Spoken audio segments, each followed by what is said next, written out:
do we really need the moon? Well, according to Dr. Maggie Aderin Pocock in her new BBC documentary, we do.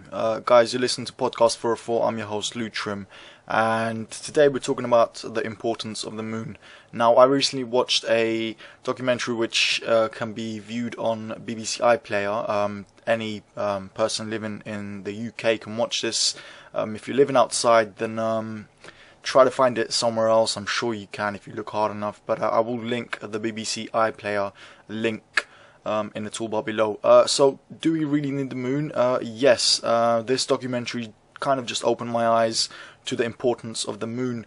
For one, it's the history basically started out like this. The history of the planet. As the planet Earth was forming, a giant rock crashed into Earth and subsequently made it smaller because it tore off large chunks of the Earth, and these chunks and the big rock that actually crashed flew just far enough into space and started rotating and pulling in all the other rocks into one place and forming the moon eventually, which is the perfect size for us. And over the years it's helped basically slow down the rotation of the Earth on its axis, giving us a 24-hour day, which we as humans, being 200,000 years old approximately, Homo sapiens of course, we have an internal human clock of about 24 hours, which is just perfect, because, you know, if the moon was any further away,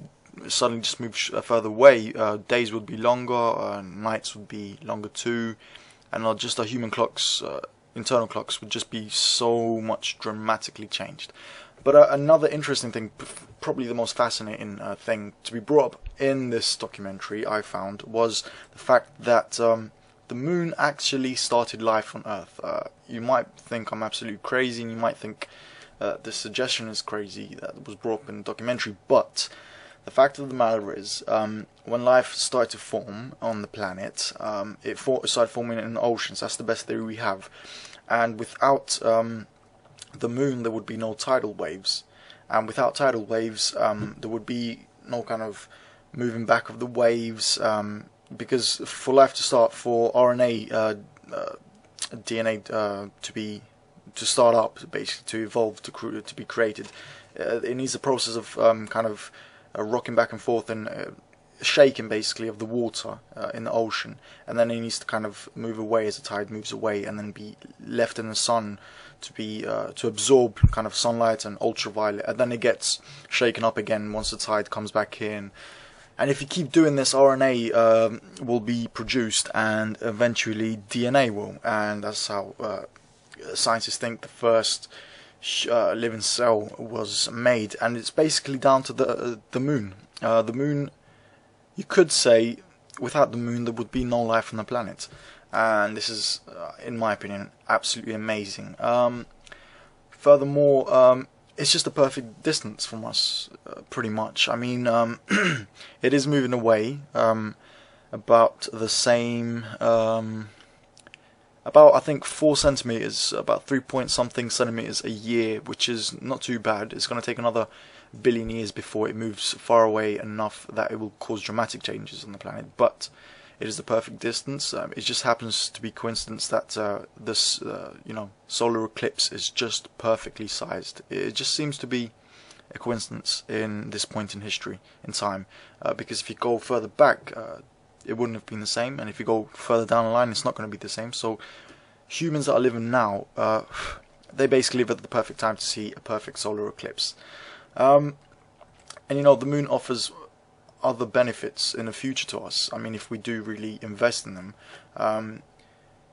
we have found water on the moon, on the caps, the north and south pole of the caps of the moon.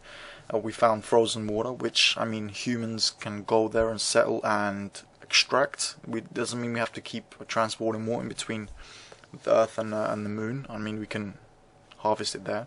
Furthermore, we can harvest solar energy, which is very predictable according to the documentary. I mean, we can harvest so much solar energy from there because there's no atmosphere, so forth. And lastly but not least, something very interesting we've found out from basically studying the moon rocks that we've received from trips back in the past we made to the moon in the early 70s or whatever. Is that we can actually use the soil of the moon to create all sorts of minerals that we can use to build many building materials that we can use to eventually start some sort of base there, a colony on the moon. It sounds very far-fetched, but it's very, very possible. And I mean, we could sustain ourselves with water there, we could build rocket fuel, and so forth. We have all the minerals and water, the key ingredients for rocket fuel.